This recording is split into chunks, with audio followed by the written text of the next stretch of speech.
During Black History Month, the work of preserving local stories takes on added meaning, and the Black History Preservation Project of Knox County has been collecting and sharing those histories in several ways. And one of the driving forces behind it all is Tom Bartholomew, and he joins us now to give us an update on the ongoing project and what's to come here in 2026. Thanks for being with us today, Tom. Well, thank you, Dave, and thanks for Vincennes PBS for having us and paying attention to the Black history here in Knox County. So give us an update on where the project is, what's the status, what's happening? Well, when it's not in the middle of Black History Month, we've always got something going on.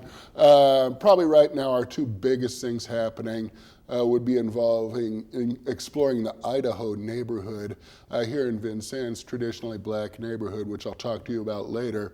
But another thing that's going on is the McGrady-Brockman House's Cindy Frederick has secured funding and permission and approval to erect a marker in Green Lawn Cemetery to commemorate the service of 3 black Revolutionary War soldiers. Really? And their names are McAnally, Strother, and Knight. And this is probably one of the most significant recognitions of black history in Knox County that I know of. We're really proud to have Cindy on board and doing this work. She's done it in conjunction with the Daughters of the American Revolution, who pay particularly close attention to our Revolutionary War heritage here in Vincennes with the Francis Vigo chapter, and we are, beyond delighted that they have chosen to recognize this black history. Yeah. Do we know when this is going to happen? Well, probably sometime later this summer, June, July, August.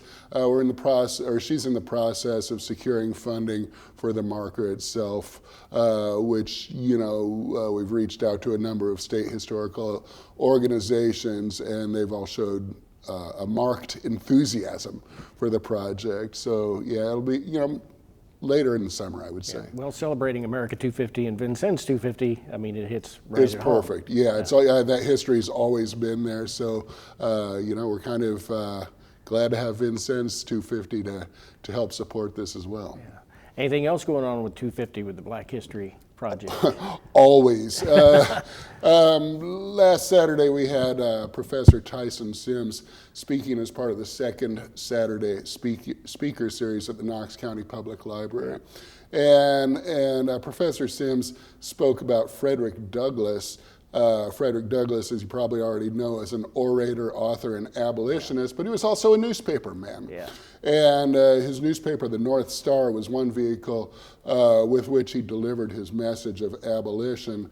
And his most iconic address probably was "What to the Slave is the 4th of July," that he delivered in 1852 to the Ladies' Anti-Slavery Society of Rochester, New York. And that was 175 years ago.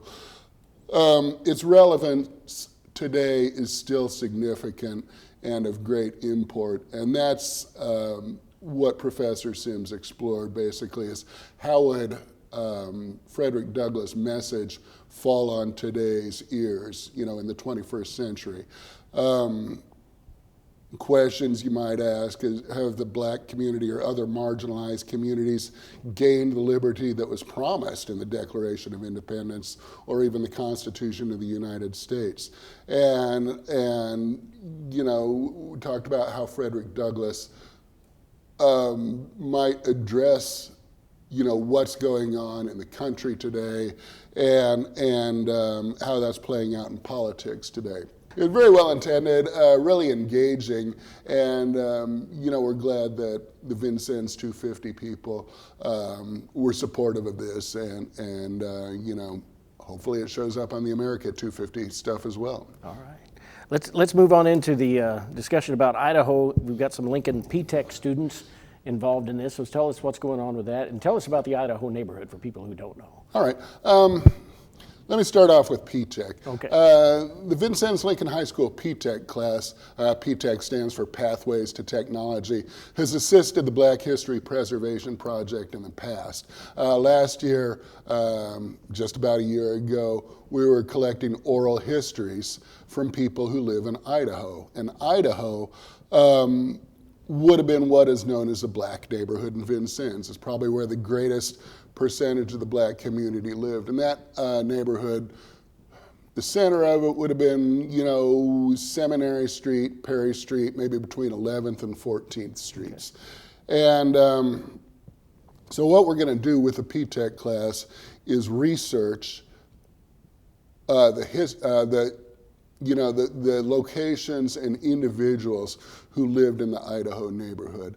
And it is using this method that we're going to try and paint a picture and draw a bigger picture and get a clearer picture of what Idaho was like back in the 1920s, 30s, 40s, and 50s. And there is a lot of history. It's a vibrant neighborhood and home to businesses, schools, churches, artists, and numerous lodges and other benevolent organizations. One of the lodges that my wife Angie has been researching recently is the Anchor Lodge number 45. And the Anchor Lodge is a Masonic lodge. And although Vincennes is home to the first Masonic lodge in the state of Indiana, there was another one in Idaho for some reason. And that's Anchor Lodge number 45. And the more we research that, find out about the people in that lodge and what they did, the more exciting it becomes. So it was a vibrant neighborhood. And, many of these people and places in Idaho are kind of unknown now and can only be found in the old city directories and newspapers of your local public library, or in our case, the McGrady Brockman House, where we have all the resources to look into that. And we're looking forward to welcoming the P-Tech students in there because they're going to be charged with researching these individuals and these places. And when I say the neighborhood was between 12th and 14th on Seminary and Perry Streets, that would have been the heart of the neighborhood, I think. It went out beyond that. It went to 10th Street, where the African Methodist Episcopal Church was.